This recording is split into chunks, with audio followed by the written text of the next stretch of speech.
ঢাকা চট্টগ্রাম মহাসড়কে ১২ কেজি গাঁজাসহ ২ মাদক ব্যবসায়ী আটক। ঢাকা চট্টগ্রাম মহাসড়কে গভীর রাতে অভিযান চালিয়ে ১২ কেজি গাঁজাসহ ২ মাদক ব্যবসায়ীকে আটক করেছে দাউদকান্দি হাইওয়ে পুলিশ।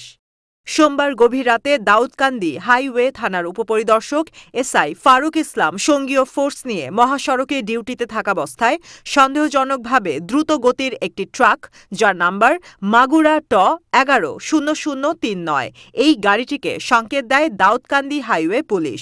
এ সময় চালক পুলিশ দেখে না থামিয়ে গতি বাড়িয়ে পালানোর চেষ্টা করে বলে জানা গেছে।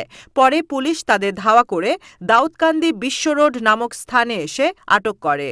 আটককৃত ট্রাকে তল্লাশি চালিয়ে ১২ কেজি গাঁজা উদ্ধারসহ ২ মাদক কারবারিকে আটক করে। আটককৃতরা হলেন ঠাকুরগাঁও জেলা সদরের কহরপাড়া গ্রামের মৃত ধন মোহাম্মদের ছেলে তমিজ ও একই জেলার রানী শঙ্কৈল উপজেলার ভবানীপুর গ্রামের মৃত রাখালচন্দ্র শীলের ছেলে বাদাল। পরে চন্দ্রশীল বাদী হয়ে দাউদকান্দি মডেল থানায় মামলা দায়ের করেন।